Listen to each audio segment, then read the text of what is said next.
It's UltraLife Today. I'm Josh Bell. You've heard the subject, cardio, all your life. I remember it. I'm 64 now, and I've heard of it forever. It's a buzzword, but did you know there's different types of cardio? One they call HIIT, high-intensity interval training. What we've done again is we brought in our friend, Todd Scarborough, 5-time Mr. Arkansas, maybe even going to ramp it up and do that again in the future. Gosh, Todd, it's so cool to have you back again, brother.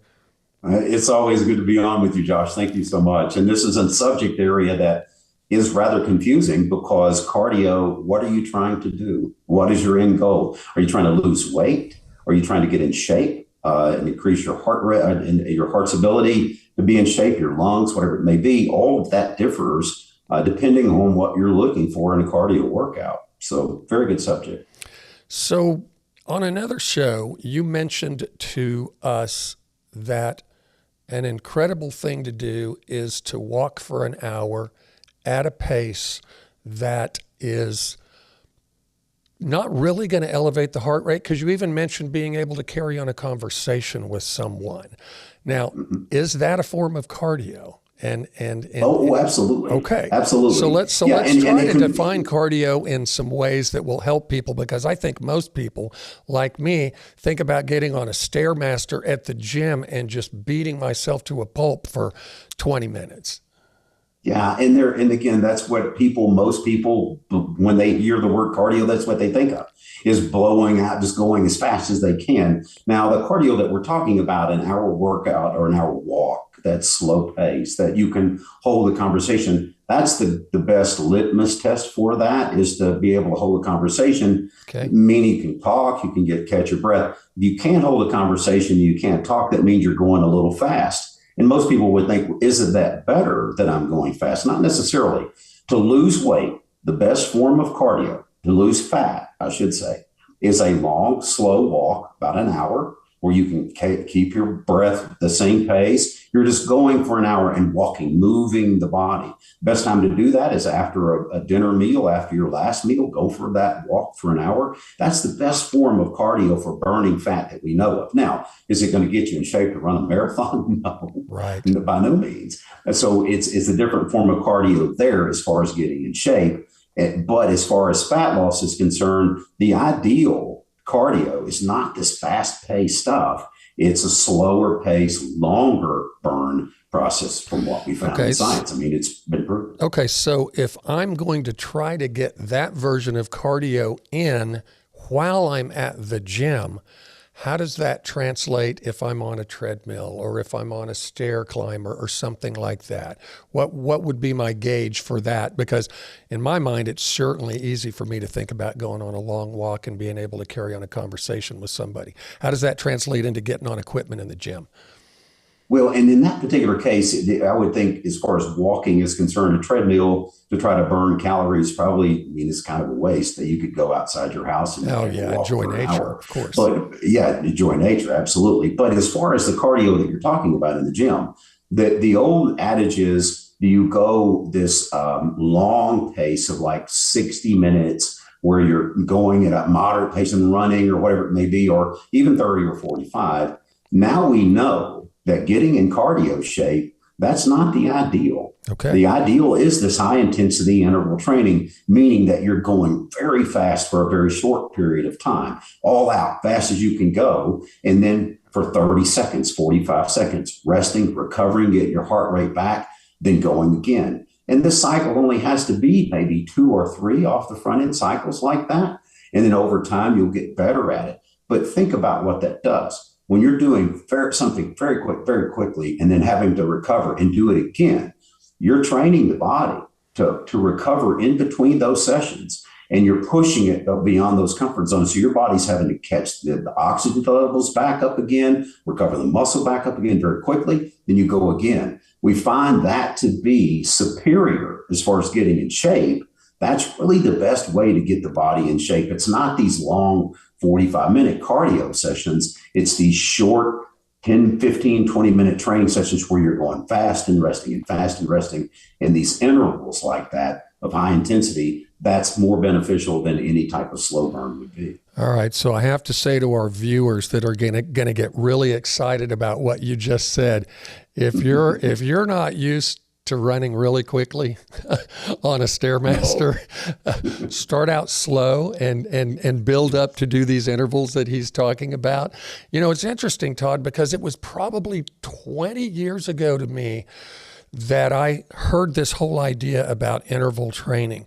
And for some reason, brother, it made sense to me. I was like, I hated the idea of these 45 and 60-minute things. So I remember I was going to the gym at the time, and I would like crank up that Stairmaster, and I would hit it hard for like 45 seconds maybe. I would just exhaust myself in 45 seconds and then stop. And I loved that. And I could repeat that, you know, kind of out of the gate about 4 or 5 times. And I felt like, man, that's all I need. Would a person actually want to do a bunch of that? I mean, why would a person do more than 3 or 4 of those in a row? Would a person ever want to do 10, or would that just be for an elite level athlete doing something like that? Yeah, well, there's a sliding scale in life that, you know, these athletes and everyone has to kind of go by, is that where do you want to fall in that scale, in that sliding scale? Do you want to be very fit and put your life in a position where you're wanting to reach this height of shape, right, and have no social life? Well, that's way over here to one side. I mean, that's essentially what it's going to be. Or do you want to have a social life and have that as well? So really, when you ask that question, I think people, again, I constantly say this, Josh, and I've said on other shows with you here, merge into that lane. Right. I take all my people and make sure that I take them in slowly to this. I don't want them to get sore. A lot of these people, these trainers want them to they want to beat them up and get them sore the next day to prove something. I don't want you to I want you to just barely be sore. I want you to feel a little bit. But I don't want you to run off on me. I mean, most people wouldn't run off if you beat them up that much. So it's merging into that lane. And then doing what, like you said, 4 or 5 for you, and you felt it, really where to stop on these things. And it's going to be limited based on where you are. I mean, if you've done it a while, then you'll be able to do more, obviously. But when you get to that point where your form is sacrificed because your fatigue is rising, that's when you stop. So the minute you start, the fatigue is more so than your control of the form of that movement. That's when I tell people to stop. That should be your limiting factor, because that's where injuries take place now. Is when you are fatigued and you're pushing yourself beyond those comfort zones. That's where the zone where injuries take place. So it's always better to err on the side of caution. When you get to that point where you're fatigued and you're not able to keep the form in that activity, stop. And that's plenty. As far as numbers are concerned, that should increase as you do it and as you get in better shape. So can you remind us some of the actual benefits that are taking place in an individual's body when they're getting cardiovascular type exercise? What's going on? What's going on in there? I mean, I would, well, I'm sure it's millions of different processes and functions happening, but what are some things that people can sink their teeth into and go, you know, this is really going to help me into old age, or I'm going to be more healthy with my heart? I think we always think of heart, but is that the main goal, or is there other ancillary benefits there? I'll give you an analogy before I answer your question that I think is the best analogy. Okay. So if you buy the car from the little old lady that drove it to church on Sunday and only drove it 30 miles an hour and 2 miles to get there and back, first thing you do when you buy that car is take it out on the freeway and you blow it out. You certainly do. That's exactly right. You open it up because you got to get the gunk out of it. You're reminding me of my teenage years. Yeah. And boy, we loved to do that back then, didn't we? And now I just drive the speed limit. But the point is that you have to, like, I had a car that I set up at a farm, and let's set this car up for 3 or 4 months. Had my mechanic come over, it wouldn't start. He just said, "Oh, there was just junk in the carburetor." He said, "When's the last time you started this?" And I said, "Oh, it's been 3 or 4 months." He goes, "Oh no, you got to start them every week. You got to get out and run them." And I thought the human body is the same way. Exactly. I mean, it is something that does require this maintenance of movement.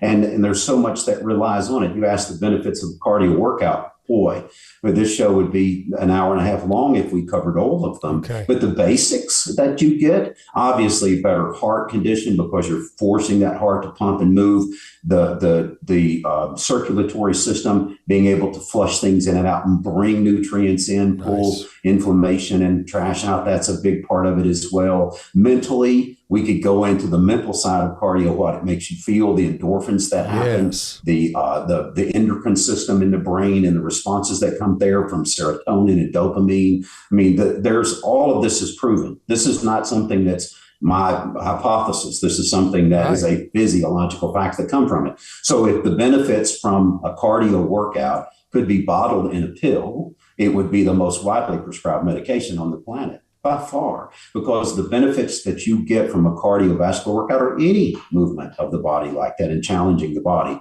it's the best overall medicine that you could give yourself. Absolutely. Well, you've absolutely got me fired up again about doing cardio. And one of the things that I love is I used to always have to try to remember that arithmetic formula about weight and stuff for the fat burning thing. And you're just like, now just take a walk after dinner and with somebody and that you can talk with, and it will, you don't have to remember any more arithmetic problems about how to burn fat. I love the fact that that's the easy way to burn fat. And it's this basic cardiovascular event that all of us should be doing just to enjoy life better, to decompress, to kind of reduce stress and anxiety, is to take a walk after dinner. You're always bringing a wealth of information, Todd, when you come with us. You really do need to keep us up on this idea. Would you actually compete again? Is that a thought process for you?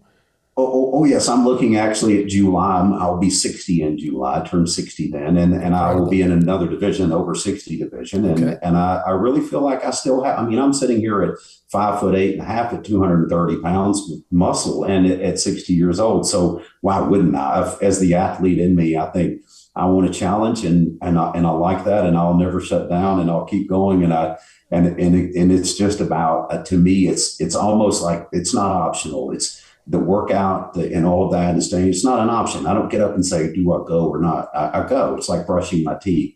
And I've been doing it so long now that I don't know what I would mentally. I think it's more of a mental sanity for me than it is any physical benefits that come from it, for sure. Well, we're going to expect you to completely mop up the over 60 division there in Arkansas. We really appreciate you coming on, Todd. Everyone, Todd Scarborough, 5-time Mr. Arkansas, a wealth of information for you, practical bite-sized steps. As he says, merge your life into these things. Don't try to do all or nothing like I used to do. Take it slow. Slow and steady wins the race. Todd, thanks so much. This has been UltraLife Today. I'm Josh Bellew.